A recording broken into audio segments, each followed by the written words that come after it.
Hello everyone, मैं हूँ हीना और आप देख रहे हैं लीगल परसेप्शन। आज की वीडियो में हम जूरिस्प्रूडेंस के ही सॉवरेनिटी के टॉपिक को डिस्कस करेंगे। संप्रभुता, जहाँ से एग्ज़ाम में क्वेश्चन आने के बहुत ज़्यादा चांसेस होते हैं। तो चलिए आज की वीडियो में इस टॉपिक को डिस्कस करते हैं। बट आगे बढ़ने से पहले आपके लिए एक ज़रूरी इन्फॉर्मेशन। तो आपके लिए ज़रूरी इन्फॉर्मेशन ये है कि जूरिस्प्रूडेंस के नोट्स सिंपल लैंग्वेज में और हिंदी में तैयार हो चुके हैं, जो मैंने खुद तैयार किए हैं और पीडीएफ फॉर्म में है, जिन्हें आप प्रिंट करा सकते हैं। अगर आपको जूरिस्प्रूडेंस के नोट्स चाहिए तो आप स्क्रीन पर दिख रहे इस व्हाट्सएप नंबर पर मैसेज करके केवल 149 रुपीज़ में जूरिस्प्रूडेंस के नोट्स ले सकते हैं। सिंपल लैंग्वेज में है, जिसमें आपको जूरिस्प्रूडेंस के सभी टॉपिक्स मिल जाएंगे। तो देखिए, अगर बात करें हम आज के टॉपिक की, सॉवरेनिटी की, तो राज्य के ज़रूरी एलिमेंट्स में एक बहुत ही इम्पोर्टेंट आवश्यक तत्व माना जाता है संप्रभुता को। अपनी पिछली वीडियो में हमने स्टेट को डिस्कस किया था, जिसमें मैंने आपको 4 मेन इम्पोर्टेंट एलिमेंट्स बताए थे। जिसमें पहला था जनसंख्या। स्टेट के लिए जनसंख्या की बहुत ज़्यादा ज़रूरत होती है। दूसरा था आपका भूभाग यानी कि टेरिटरी। तीसरा था सरकार यानी कि गवर्नमेंट। और चौथा था आपका संप्रभुता, जो हम आज की वीडियो में डिस्कस करेंगे। तो सॉवरेनिटी या संप्रभुता का मैंने मीनिंग आपको बताया था कि सबसे सुप्रीम शक्ति, सबसे सर्वोच्च शक्ति, जो स्टेट को एक ऐसी स्थिति में लाती है जो उसको ना तो आंतरिक रूप से उस पर कोई प्रेशर हो और ना ही बाहरी दृष्टि से उस पर कोई प्रेशर हो। तो आंतरिक और बाह्य दृष्टि से बिल्कुल जो है वो राज्य बिल्कुल फ्री होगा और किसी भी विदेशी राज्य के साथ कोई संधि, कोई कॉन्ट्रैक्ट, कोई डील करने के लिए उस पर किसी तरह का कोई प्रेशर ना हो। पूरी तरीके से जो सॉवरेनिटी है, जो सर्वोच्च शक्ति है, वो अगर किसी स्टेट के पास होगी तो वो संप्रभु राज्य कहलाएगा, जैसे कि आज के टाइम में हमारा इंडिया है। तो संप्रभुता की अगर हम बात करें तो सबसे पहले हम बात करेंगे इसके शाब्दिक अर्थ की। देखिए, संप्रभुता को डिस्कस करना इसलिए ज़रूरी होता है क्योंकि एग्ज़ाम में यहाँ से क्वेश्चन आ जाते हैं। तो संप्रभुता को हमने डिस्कस किया, यानी कि सुप्रीमेसी को आज हम डिस्कस करने वाले हैं। सर्वोच्चता, जो सुप्रीम है, जो सर्वोच्च है, जिसके पास ये पावर होती है, उसको हम क्या बोलते हैं? हम उसको सॉवरेन बोलते हैं। और जिस कंट्री में सॉवरेनिटी होती है उसको हम बोलते हैं सॉवरेन कंट्री। जैसे कि मैंने अभी आपको एग्जांपल दिया, जैसे कि हमारा इंडिया, जो किसी भी देश के, किसी कंट्री के अधीन नहीं है, यानी कि एक पर्टिकुलर एरिया, टेरिटरी, पॉपुलेशन के साथ साथ संप्रभुता भी होना किसी देश के पास बेहद ज़रूरी है। तभी वो जो राज्य है या देश है वो एक संप्रभु देश कहलाएगा।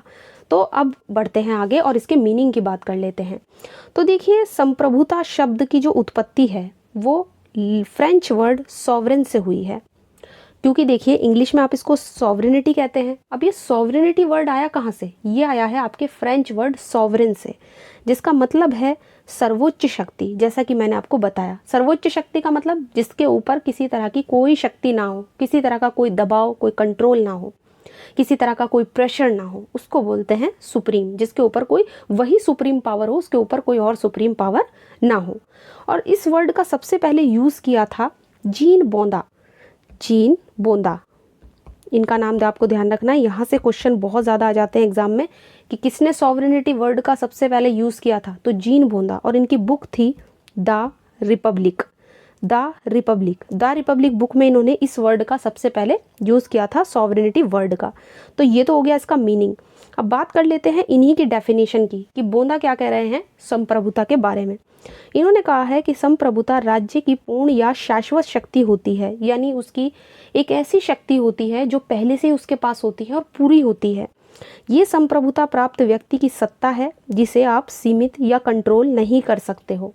यानी कि संप्रभुता के बारे में बोंदा का कहना है कि ये पूरी और शाश्वत शक्ति होती है, एक व्यक्ति की सत्ता है जिसको आप सीमित या कंट्रोल नहीं कर सकते हो। तो जैसा कि हमने पढ़ा कि संप्रभुता एक ऐसी शक्ति होती है जिसके ऊपर कोई और शक्ति नहीं होती, या जिसके ऊपर कोई किसी तरह का कोई प्रेशर नहीं होता। जिस स्टेट के पास संप्रभुता होगी वो आंतरिक और बाह्य दोनों दृष्टियों से बिल्कुल फ्री होगा। तो यही बात बोंदा ने अपनी डेफिनेशन में कही है। डेफिनेशन के बाद अब सबसे ज़्यादा जो फेमस है और सबसे ज़्यादा जो एग्जाम में पूछा जाता है वो है ऑस्टिन का संप्रभुता संबंधी सिद्धांत। यानी ऑस्टिन क्या कहते हैं अपनी सॉवरेनिटी की थ्योरी के बारे में। तो ऑस्टिन, जो आप जानते ही हैं, हमने जब एनालिटिकल स्कूल डिस्कस किया था तो उसमें हमने जॉन ऑस्टिन को डिस्कस किया था। इनके अकॉर्डिंग ये कहते हैं कि लॉ जो है वो संप्रभु का आदेश है। यानी कि जो संप्रभु है, जो सॉवरेन है, जो स्टेट में सबसे सुपीरियर है वो अपने से निचले लोगों को जो भी ऑर्डर देगा, जो भी नियम बनाएगा, वही लॉ है, ऐसा ऑस्टिन का कहना है। तो अपने इस सिद्धांत के संबंध में ऑस्टिन ने यही बात की है। पहले इसको पढ़ लेते हैं कि वो क्या कह रहे हैं कि अगर कोई वरिष्ठ व्यक्ति का मतलब है यहाँ पे कोई सुप्रीम व्यक्ति, किसी दूसरे समान वरिष्ठ व्यक्ति की आज्ञा पालन करने का आदी ना हो और समाज के ज़्यादातर लोग उसकी आज्ञा का पालन करते हों, तो ऐसा वरिष्ठ व्यक्ति उस समाज में प्रभुताधारी यानी कि वो उसमें सॉवरेन कहलाएगा और वो समाज, वो सोसाइटी राजनीतिक या स्वतंत्र समाज कहलाएगा। तो ऑस्टिन के अगर हम संप्रभुता के सिद्धांत की बात करें तो ये कह रहे हैं कि सोसाइटी में जब एक सुप्रीम व्यक्ति होता है और उसकी आज्ञा का पालन काफ़ी सारे लोग उस सोसाइटी के कर रहे हैं और सब लोग करते हैं उसकी आज्ञा का पालन, जितने भी सोसाइटी के लोग हैं, तो ज़्यादातर लोग करते हैं और ज़्यादातर लोग का मतलब मैक्सिमम से मैक्सिमम लोग, और वो किसी की आज्ञा का पालन नहीं करता, वो बिल्कुल फ्री है, बिल्कुल उसके ऊपर किसी तरह की कोई बाउंडेशन नहीं है। तो सोसाइटी में उस व्यक्ति को आप सॉवरेन कहोगे क्योंकि सब उसकी आज्ञा का पालन कर रहे हैं, वो सबसे सुप्रीम है और उससे जो निचले वर्ग के लोग हैं वो सब उसकी आज्ञा को मान रहे हैं, और वो सोसाइटी क्या कहलाएगी? एक स्वतंत्र, एक फ्री सोसाइटी कहलाई। तो ऑस्टिन ने तो अपने तरफ से ये डेफिनेशन दी है सॉवरेनिटी की। अब इस सिद्धांत से निकल कर आई हैं 3 इम्पॉर्टेंट विशेषताएं। तो ऑस्टिन के अगर हम संप्रभुता संबंधी सिद्धांत की बात करें तो यहाँ से 3 विशेषताएं बताई हैं ऑस्टिन ने। सबसे पहली अनिवार्यता, यानी कि अगर सॉवरेन है सोसाइटी में तो अनिवार्य रूप से समाज में एक सॉवरेन होना ही होना चाहिए। अनिवार्यता की इन्होंने बात की है जो एक व्यक्ति या कुछ व्यक्तियों में होती है, ऐसा इनका कहना है। तो स्टेट में सॉवरेनिटी का होना बेहद ज़रूरी है ऑस्टिन के अकॉर्डिंग। ये ज़रूरी नहीं है कि जो सॉवरेनिटी है वो राज्य के अंदर ही हो, ऐसा भी इन्होंने कहा है। इनका कहना है कि ये राज्य के बाहर भी हो सकती है। यदि कोई राज्य, यदि कोई स्टेट पूरी तरह से स्वतंत्र हो तो संप्रभुता पूरी तरह से उसी में रहेगी, लेकिन यदि स्टेट किसी दूसरे राज्य के अधीन हो तो फिर वो उस राज्य में होगी जिसके वो अधीन है।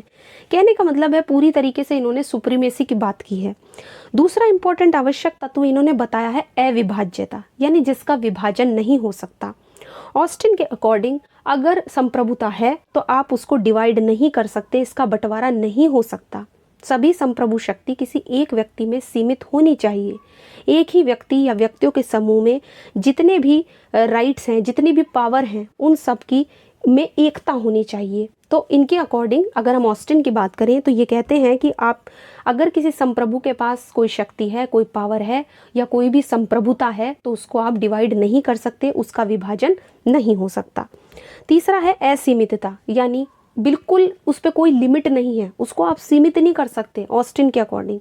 तो ऑस्टिन कह रहे हैं कि संप्रभुता को सीमित नहीं किया जा सकता, वो बिल्कुल असीमित है, बिल्कुल अनलिमिटेड है। उसको किसी भी तरीके से वो चाहे तो वो कोई भी लॉ बना सकता है। जो संप्रभु है वो चाहे तो उसको अपनी इच्छा से समाप्त भी कर सकता है, उसको रोकने वाला कोई नहीं है, ऐसा ऑस्टिन का कहना है। उसकी शक्ति बिल्कुल असीमित है, उस पर कोई कंट्रोल नहीं है। तो ये 3 इंपॉर्टेंट पॉइंट जो हैं वो ऑस्टिन की डेफिनेशन से निकल कर आए हैं कि अनिवार्य होनी चाहिए स्टेट में, ज़रूरी होनी चाहिए संप्रभुता, उसका डिवाइडेशन नहीं हो सकता, उसका विभाजन नहीं हो सकता, और तीसरा है उस पर कोई कंट्रोल नहीं है, वो बिल्कुल अनलिमिटेड है, उसको सीमित आप नहीं कर सकते। लेकिन ऐसा नहीं है कि अगर कोई सिद्धांत देता है तो उसकी आलोचना नहीं होती। अब ऑस्टिन की कई आधारों पर आलोचना भी हुई है।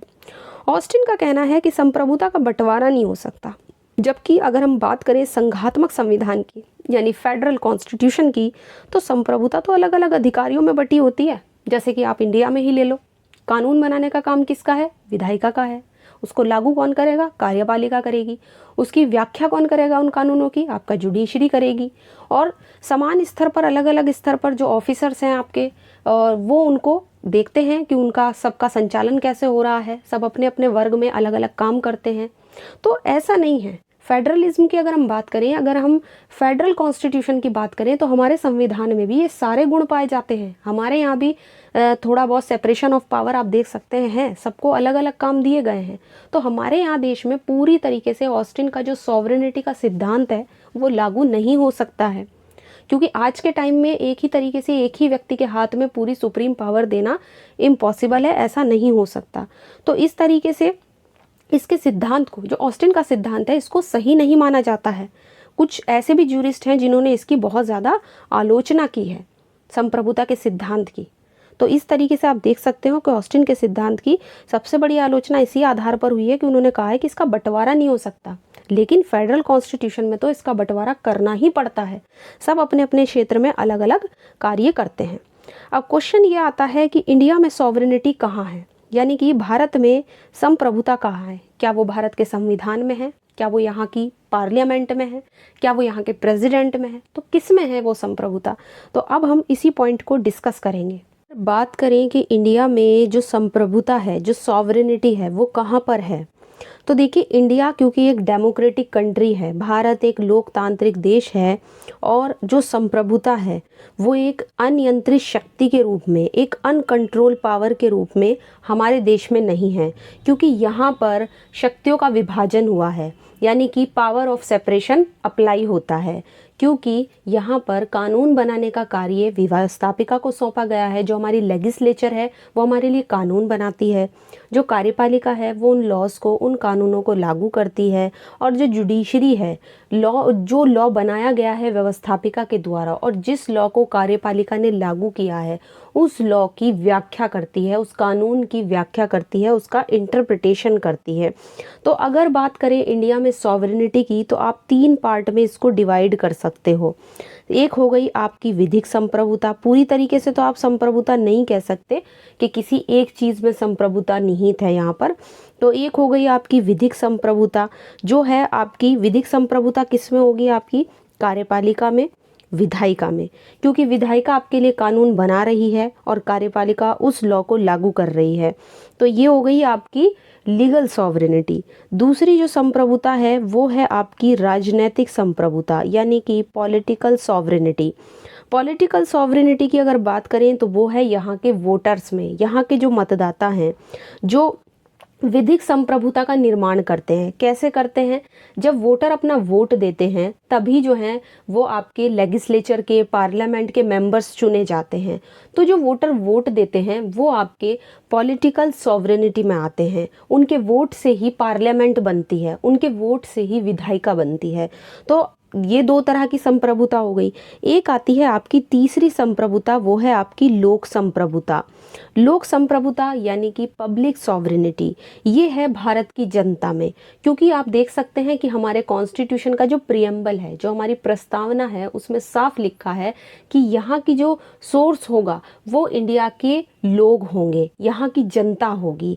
तो एक तरीके से इंडिया के बारे में हम ये नहीं कह सकते हैं कि यहाँ पे कोई एक व्यक्ति ऐसा है, सॉवरेन है, जिसके पास सारी पावर है, ऐसा नहीं है। इंडिया की अगर बात करें तो 3 तरह की सॉवरेनिटी यहाँ पर है। आप उसको 3 पार्ट में डिवाइड कर सकते हैं। आप चाहें तो इस चीज़ का स्क्रीनशॉट ले सकते हैं। विधिक संप्रभुता, राजनीतिक संप्रभुता और लोक संप्रभुता। एक बार और रिवाइज कर लेते हैं। विधिक संप्रभुता हो गई आपकी कार्यपालिका, व्यवस्थापिका में जो लॉ बनाते हैं और उसको लागू करते हैं। राजनीतिक संप्रभुता हो गई आपके यहाँ के वोटर्स में, जो भारत के वोटर्स हैं, जो विधिक संप्रभुता का निर्माण करते हैं, क्योंकि उन्हीं से आपके मेंबर्स वगैरह चुने जाते हैं। और तीसरी है आपकी लोक संप्रभुता, यानी कि आपका पब्लिक सॉवरेनिटी, जो है यहाँ के लोगों में, भारत की जनता में। क्योंकि देखिए, इंडिया जो है वो एक डेमोक्रेटिक कंट्री है, जहाँ पर हम आज के समय में किसी भी एक ऐसे सॉवरेन व्यक्ति की कल्पना नहीं कर सकते हैं जो सारी पावर अपने हाथ में रखेगा। तो ऐसा नहीं हो सकता है। और अगर ऑस्टिन के सिद्धांत को हम अप्लाई करने की बात भी करें, जो सिर्फ एक ऐसी सॉवरेनिटी की बात करता है जिसे ना आप लिमिटेड कर सकते हो, ना आप उसका डिवाइडेशन कर सकते हो, ना उसका विभाजन कर सकते हो, तो ये चीज़ इंडिया पे अप्लाई नहीं होती है। तो आई होप आपको ये समझ आ गया होगा कि इंडिया में अगर संप्रभुता की बात करें तो किसी एक को आप यहाँ पर संप्रभुता निहित है, आप ये नहीं कह सकते। 3 तरह की सॉवरेनिटी जो है वो उसको आप देख सकते हो। इस तरह से आज की वीडियो में हमने जो भी इम्पोर्टेंट टॉपिक था सॉवरेनिटी का, जो ज्यूरिस्प्रूडेंस का एक इम्पोर्टेंट टॉपिक माना जाता है, उसको बहुत अच्छे से मैंने आपको समझाने की, डिस्कस करने की कोशिश की है। आज की वीडियो अगर पसंद आई हो तो वीडियो को लाइक कर दीजिए, ज़्यादा से ज़्यादा शेयर कीजिए, और अगर चैनल पे नए हैं तो इसे सब्सक्राइब कर लीजिए। इसके अलावा आप हमें टेलीग्राम पे ज्वाइन कर सकते हैं, जहां पर आपको कई सारे नोट्स और PDF मिल जाएंगे। तो मिलते हैं नेक्स्ट वीडियो में।